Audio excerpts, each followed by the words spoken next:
Okay, we're live. 3, 2, 1. Hello, everyone. This is Security on the In30 Network. We're on episode 70, and this is our first episode of the new year, and we want to talk about what happened last year, just like sort of a recap, and sort of some resolutions. Not like not hard and fast and steadfast resolutions, but stuff maybe that will apply to you. Maybe you want to do. Maybe you can tell others, but we'll go from there. So let's bring in Tom, and we can get started. Howdy, everyone. So last year's been, okay, so Snowden didn't reveal all his stuff last year. He revealed it the year prior. I think he revealed stuff in 2013. Right. There's been a slow trickle, so I'm sure Greenwald has had all of the documents, but it's been a slow trickle out to every other news agency on the planet, essentially. Well, what I'm trying to get at is we didn't have the hard and fast weekly releases of doom and gloom, the world's going to end. But what we're getting now every few weeks these are really bad. Like, what we didn't think could happen, no, absolutely can happen. Like we talked about last week with the NSA Christmas gift. Yep. So, I mean, I think that got some people to wake up. It sure got the people who... I want to say the older people who constantly lock their doors and take the stereos out of their cars to start worrying about what can be done online. But I don't think it's gotten the youngest generation, the people, the brand new to the internet, the teenagers, to really care yet. Yeah, and you would have a better idea of that than I would, because I don't talk to very many teenagers in my day-to-day work.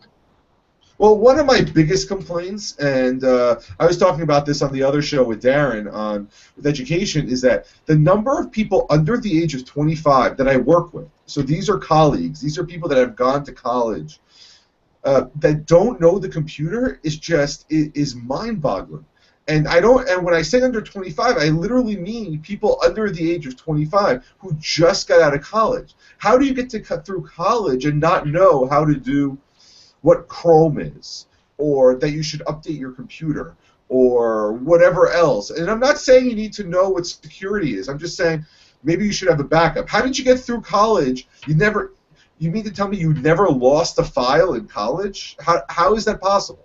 So, yeah, so I don't know what to say about that, but I'm starting to see that, and I'm hoping that they're starting to listen.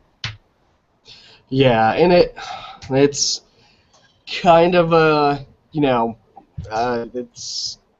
there's multiple sides to this, and there's some good and there's some bad. The good is that people might start paying attention to security. They might start using a password manager. They might not know any of their passwords in the future. That's a great thing. Hopefully, and we'll see what happens this year. We got closer last year, but we're still chugging along. We might get rid of passwords entirely. That would be awesome. Now, for every site, of course, that's not going to happen this year, but it might start the ball rolling. Hopefully here soon. I can really hope for Fido and Squirrel that we might actually get rid of the password and make things easier to log into and more secure. That's really what I want this new year. Well, that's we both want that. We both want to make everything more secure and have to remember less. Yeah. And what I see is that's a complaint I get from a lot of people. There's just so many passwords, and we've talked about this. There's so many passwords to remember, so I'm going to make it easier, I'm going to do this, and if you talk to people who don't know what they're doing, it's so scary to find out that they literally have one password that they haven't changed in 10 years, and they just assume that if a leak happens, that it's not their fault. Nothing bad will happen. But yeah. The problem is if you said, well, we're going to give you this little USB dongle, and you have to stick it into your computer to activate it, they're not going to want to do that either. They're going to forget it. They're going to do this. Where is it? So it's one of those, I just want it to work, and I don't know how you make it. I don't know how you have something on your person that's always there, other than, let's say, like a QR code on your, like, tattooed on your arm that you hold up to the camera. I don't know how we're going to deal with that. Yeah, it's the something you have battle is always kind of hard for people the first time. After the first time, after they get used to the idea of, okay, look, I've got an RSA token that shows me some numbers, or I have to get a text message from my bank, and that's happening a lot more. So giant banks will either send you an email with some codes or text you some random number to log in.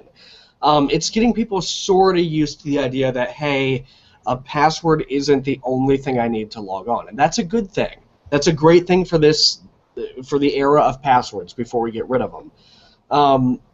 One of the downsides we, especially this year, have started to see are there are a lot of people out there trying to capitalize on the business of security. And don't get me wrong, security is a big business. There's a lot of money in it. Do you know how much money Sony, Home Depot, Target are paying to increase their security right now after getting smacked around by hackers and malware and all this other stuff? It's big business. There's a ton of money to it. And now we're getting everyone coming out of the woodwork saying, hey, here's this app, here's that app. And it's not that the app comes out, security people look at it, blast it down, and say, oh, this is horrible. This is one of the worst things I've ever seen. This wouldn't keep anyone safe. But they still advertise. It's not like the app goes away. And I honestly had forgotten we talked about it. We talked about an app that was purported to protect you from the NSA and protect you from all kinds of snooping and spying. This app apparently is still popular, is still making a marketing push, and a person I know said, hey, I'm signing up for this. You should email or you should message me on it because it's totally secure now. And I had to point out that actually, no, it's not. And most people are going to look at the marketing speak and they're going to sign up for something or install an application and assume that they're totally protected and totally secure, and they're not. And we have to be aware that these things don't go away. They will be out there. They might change their name. They might just stick around like Telegram did and say, well, we're getting better. We fixed some stuff that the security guys complained about. But yeah, the core fundamental issue that makes our product completely insecure, nah, we don't really care about that. Well, the other thing that happened is more security things on by default. So both Android and iOS and their current operating system, Lollipop on Android and iOS 8 on Apple's platform, are encrypted by default. And I don't know if people know what that means. On Apple, basically, you're stuck using iTunes. You're stuck. Anything you want to do goes through Apple servers. So they found a way to encrypt and decrypt without you even knowing that it's encrypted, and makes you safe. And I think that's where we need to go. On the Android side, if you're just a casual user, it's turned on by default. If you're not trying to plug in your USB and take stuff off and do all this other stuff, you're pretty much, it's the same thing like Apple. You don't know what's going on, but you're kept safer. Apple also introduced last year where when you set up a new iPad or a new iPhone, you have one Touch ID, but two, they force you to make a password. Well, they don't force you, but it's there. Please do this, and they give you big red warnings to say it's really safe, just do it. Even a simple one, just get it done, so it's better than anybody just being able to unlock your phone. And then even more good news about Apple, on any new Mac you buy, Yosemite, when you're going through the first setup process, you just turned on your Mac, you're just getting into it, it says, hey, we really recommend that you check this box to turn on FileVault 2, which is their full disk encryption solution. We're going to use your user password, so you don't even have to remember a second password. You just type in your user password and we'll unlock the hard drive. It's recommended to be encrypted by default. Now, they do offer to store your encryption keys, so if something horrible happens, you don't lose your data. I recommend against that, personally. I don't think anyone except the user should hold their keys. But it's a step in the right direction. It's a big step in the right direction. Encrypted by default is fantastic. It's wonderful. I mean, do you know how many older systems or hard drives I've acquired from people that have had really, really sensitive data on it in the past? It was a very, very common occurrence, and we might, I really hope we might start moving away from that. We need the big OEMs to start moving in that direction. We need Microsoft to make a big push in this direction, to turn on BitLocker by default. Don't make it an enterprise feature. Don't make it something weird that you have to pay for. Just turn it on, fire and forget, say, yeah, we're also going to be secure. We're going to play the security game as well as anyone else. Because right now, Apple's kind of winning that war. Microsoft needs to step up to the plate. They have to. I mean, look, all these things in the last year were great, and then you have, and I'm trying to think. So we did the phone. I always say you got to remember it's the weakest link. So if there's something incriminating on your Gmail account and your phone's encrypted but your computer is not, they'll just go somewhere else and get it. I mean, they can theoretically just go to Google, but if they're searching everything, instead of making them go through Google, your phone's encrypted but your computer's not. They'll just go to your computer. And I have a hard time trying to think of where else am I logged in my Gmail that's not encrypted. Is your work computer encrypted? They can get it from there, and it's crazy to think, but yes. So if we made a push to encrypt things by default, and yes, if you want to have a mechanism to store your key just in case, whether or not being not recommended, but if you're the type of person that forgets everything, maybe you do want it. It at least helps you out a little bit. Yeah, and you know it's not recommended to have anyone else hold your keys, but is it the worst thing in the world? No, because frankly, the main reason you encrypt your machine is it started off as a business requirement that hey, if someone's tailing the VP of sales and the guy leaves his computer in a coffee shop to go pick up his coffee or his burger or whatever he's doing in the airport, and someone runs up, grabs his computer, and runs off, we want to make sure our corporate data stays secure. And now it's moved from this really businessy type requirement into kind of an everyday thing of, hey, I don't want you getting my bank details, or I don't want you getting into my Gmail account, or having access to my email, or getting access to my photos, whatever it may be. Now we're moving into the era of it's going to be mostly transparent, and it's going to be turned on by default, and we're going to try to make you as secure as possible right out of the gate. This is great. This is fantastic. I really think for as much as breaches and hacks and everything else have kind of, it made 2014 kind of a downer in the world of security, there's a lot of great things that happened last year that have really improved everyone's stance across the board. And it looks like it's just going to get better from here. I mean, one of the sad parts was everyone decided we need to go chip and pin on the credit cards. But then someone said it's going to ruin the experience if we have to make someone enter a 4-digit PIN. And so I think they scrapped that at some level. Which goes by, so what is it doing? The PIN is just going to verify something, but... No, not even that. There's no PIN at all. It's going to be chip and signature. So the only thing that changes is you get a chip on your card. Which is, I mean, I guess it's a little bit better, but what's the problem with putting the PIN in? I really think that we missed the boat.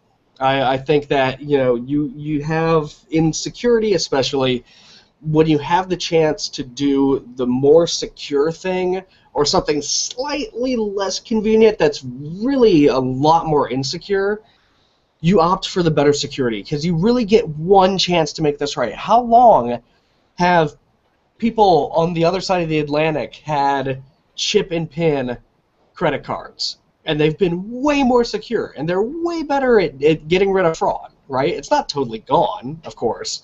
You can never totally get rid of credit card fraud, but it's so much better. It's way better than it is in America. You ready to facepalm? I'll give you a facepalm story.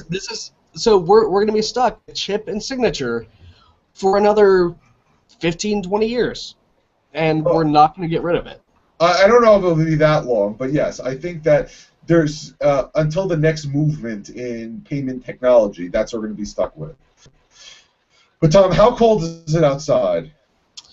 Let me check. I've got my phone right here. It is currently negative 17 degrees Celsius, which is approximately very, very, very cold in Fahrenheit. Okay, so it's very cold outside.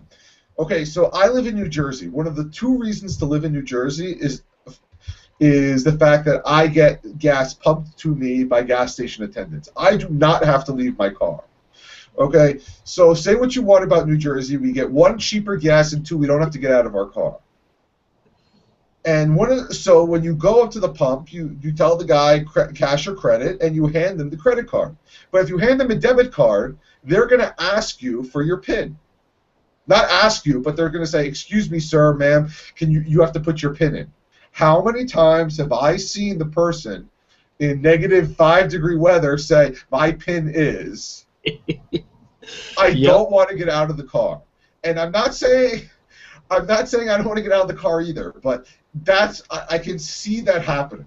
That exactly that scenario where you're at the restaurant and you have a screaming baby, and now at least the waiters bring it up to you. But in the gas station scenario, you have to get out of your car to type a PIN in, and people are just going to be willy-nilly with it, saying, "What's the big deal?"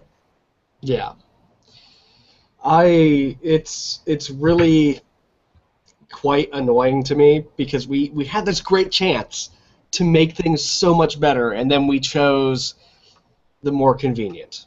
We chose a convenient. Well, I'm hoping that the contact list, Apple Pay, Google Wallet, the fascists at Currency, and all the others, that we find some ubiquitous standard that we can get behind, and maybe go that way and say, you know what, maybe we need to go contactless. Because look, I've used Google Wallet. It's great. I haven't had any use for. I don't have Apple Pay in any capacity, but the two banks I use are fairly conservative, so I think they're going to be last on this list. But I'm hoping that was really secure. So Google Wallet makes a separate credit card number for every transaction. You can't be more secure than that. So if someone steals that credit card number, there's no more money in it. Yeah, so, it's a one-time use. And they email you, and you can have file. And I know people say, well, your credit card bill has the filings. I know, but I much rather Google search it, not search it. But I like the search on Google better for my stuff than the American Express website. Well, I mean, if it's anything, if there's one thing that we can say Google does really well and better than anyone else, it's search. Yeah. So we saw for all the bad that's happened in 2014, in the security community, we've gotten a lot better, and we'll continue to get a lot better. And 2015 is off to a fantastic start. It's a little more brainy stuff, kind of cryptography, SSH, making it more secure, really like tech head level stuff. So we won't go into it here, but it's getting off to a pretty good start. I'm pretty happy so far. Well, I mean, you have Google back in October, for better or worse, I mean, more of a monopolistic thing, saying we want everything to be SSL. Yeah. Which is not something that anybody can just turn on. I'm trying to configure my Raspberry Pi to be a VPN, and that's where I'm getting stuck at. It's not like, oh, this is just simple. To explain to someone what the key is, and by the way, PGP on Yosemite is in beta number 4. It still doesn't work properly. So even the security people are having trouble. So I mean, we have to worry about that. But the more we can, like you said, it's 2015 so far. More people I'm starting to see are concerned about security. Yeah. They may not do anything yet, but at least they're saying the right things. Yeah, it's in the back of their head, and the best thing we can do, and if you're listening to the show, you're interested in security, the best thing we can do is talk to people and make sure they're doing the right things and using the right products. If they say, oh, well, I made myself really secure because I put a password on my Windows machine, and now no one can get into it, right? We have to tell them, no, the Windows password doesn't actually do anything. It doesn't actually protect anything. If you really want to lock down your machine, you should encrypt it with TrueCrypt. That you can get over at grc.com because it's totally free and it's a trusted place to get it. And I mean, I remember my wife. What's it called? Or no, somebody called me up and said I need to get stuff off my documents folder. My computer, my hard drive is completely. Windows is completely screwed up and everything else. So I took the hard drive, I put it in my machine and everything. I was locked out. So what I do, I fired up a Linux distro and I just bypassed everything. Yeah. And so who it's stopping? It's stopping the average person who doesn't know better, but it's not really stopping anybody. Right. If anyone's even casually interested in technology, a Windows password is not going to stop them. And So, most likely, the Windows password is the name of one of your kids or your pet's name. and so I mean, and so we've seen. I really think that last year we saw a lot of people starting to question what's going on. I saw a lot more Facebook bashing, which is always a good thing. I mean, Yeah. look, we've always said Facebook is secure to the nines when it comes to what's it called? Them leaking data to anybody else. They will not give your data to anybody else, but they will sell you out to their advertisers like nobody's business. Oh yeah. No, they won't leak data ever. Facebook will never leak your data intentionally. It might happen accidentally, but they will sell your data because that's their whole thing. That's what they get.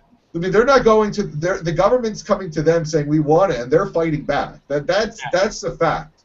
They said, now, if you want to run ads against it, we've got a sales team you can talk to, but we're not just going to give you this stuff. This is our intellectual property. We earned it. With that said, that's great. I mean, you can't ask for more because you signed up for Facebook for that, and then for them encrypting WhatsApp with Text Secure, that's even better. Yeah. Because now it's really secure, and I guess WhatsApp is country to country. It's not really in the U.S. as much. So when you have all these national governments with different rules, at least you could say it's secure. You know what? You may want to try it.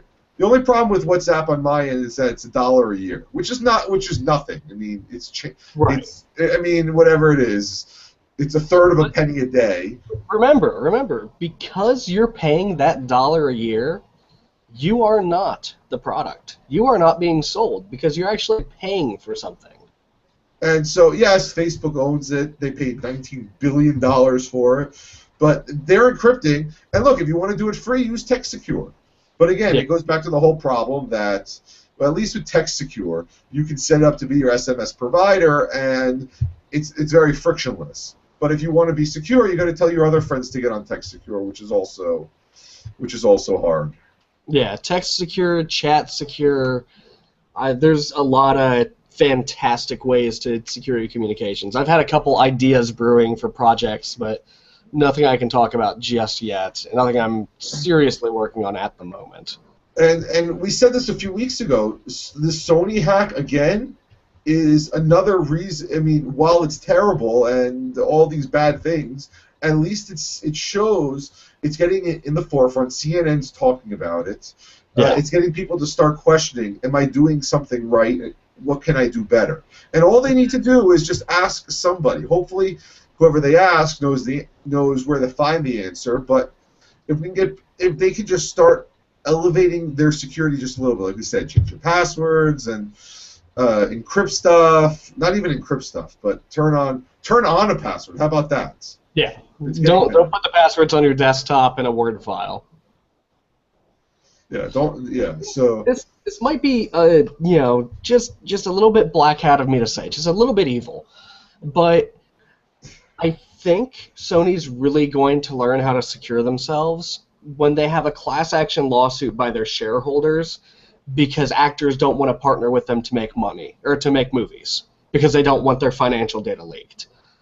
I really think Sony Pictures is going to get the picture when they get sued into having better security. No, they may end up going bankrupt and be fire sold to somebody else. Yeah, it's going to be NBC Universal, Comcast, Sony Pictures.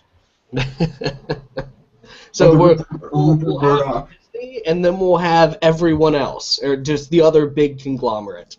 Those will be the only two. But it shows. And look, for Sony's defense, they did say, we understand we have lax security, but we need to get stuff done. And to go through it, and look, no one's going to say, well, you should have thought of that and all this. Somebody in the company knew what they were doing. They just decided against it, that it's more important that if it leaks. The problem is they didn't contact the shareholders. They just did it on their own. Right. And the best Sony has... Oh, go ahead.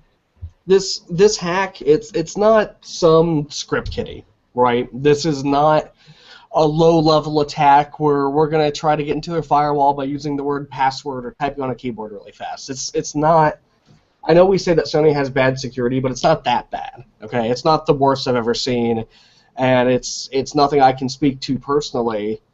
But these people wanted in. These people were not your average Joe and Jane. This was not some kid somewhere just trying to get into his neighbor's Wi-Fi. These guys were legitimate professionals with an axe to grind.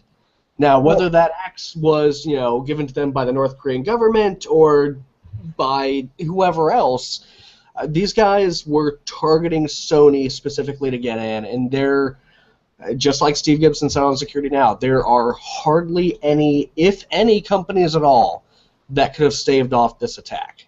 Almost every company would have fallen under these guys. The problem that we bring up is that, like you said, the shareholders are going to sue, and I'm sure Target's already been sued. Home Depot's probably in the process of getting sued. The question is probably intent. We need a lawyer on the show. Sony intended to have more lax security than they needed in order to get create people talking to each other. If Sony was as secure as it could and got hacked, you can't say anything because it's a state. And because look, they have the FBI involved, they have the NSA involved. The president is making statements on this, so this is clearly an issue of national security. So you can't sue someone saying, "Well, the national security is now involved. Now we're getting the smartest people in the world to figure out how to stop it." Yeah, and again, we'll see what happens if this is confirmed, denied, revised, whatever. But as of today, as of a couple hours ago, the FBI has said, no, really, guys, this was North Korea.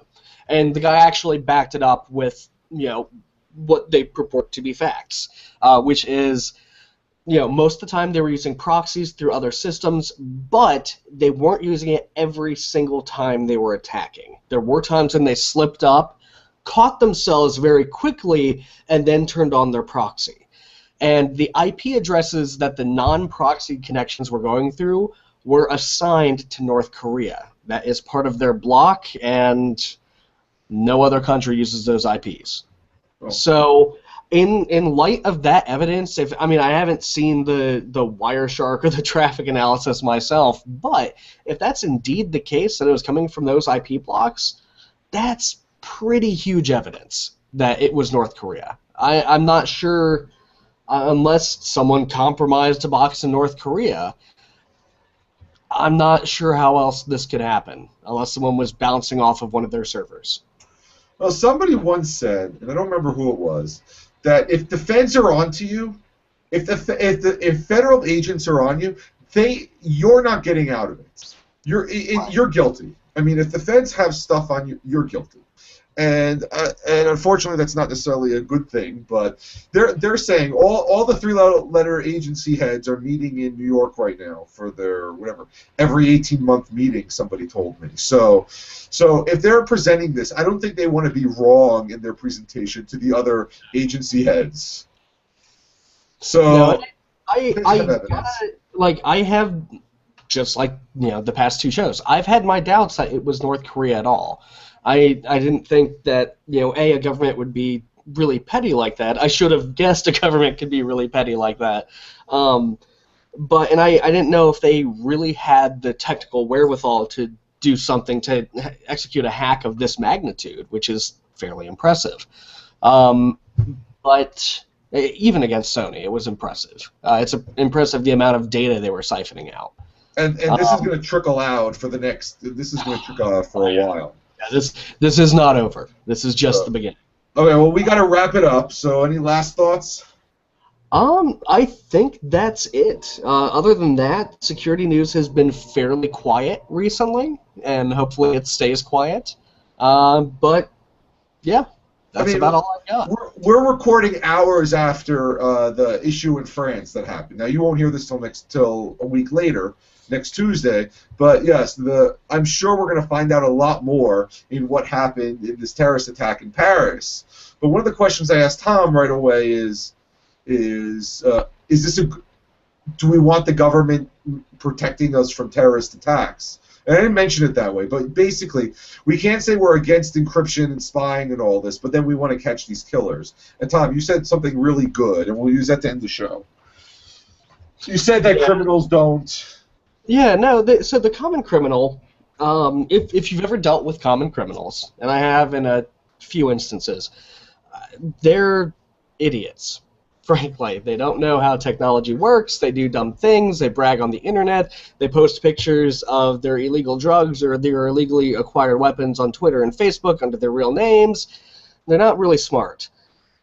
Terrorists are not common criminals, and I'm sure some are, and I don't want to issue this giant blanket statement and say this is 100% true, but for the majority of people interested in pulling off attacks like this and stuff that takes actual planning and intent, these guys aren't common criminals. They're not idiots. They're not, just kids messing around with stuff or buying weed. These people are smarter than that. They're smarter than sending off, Facebook messages without encryption, right? Especially since the Snowden leaks. And you can take that for what it's worth, but everyone should be using encryption now if they've been paying attention at all, especially if you're a terrorist. You are using encryption today. So I thought that was really, really important to distinguish, because it's I sort of thought that you have these terrorists they're obviously doing certain things right. So if they're going to go after the terrorists, they need to do this. But what it sounds like is they're just mass collecting data, and what we found out is dealing with it later. So now they're going to go through all the information they have and see what they can get on these people. Now keep in mind, terrorists can use encryption. That doesn't mean everyone that uses encryption is a terrorist. Well, I just sent an encrypted message not even a half an hour ago. And the funny part is the politicians will use that reverse logic. Terrorists use encryption, therefore, if you use encryption, you're a terrorist. You hate America because you use PGP. Well, I guess I hate America because I love PGP. So, okay, with that said, we're going to end, and we will see everyone next week.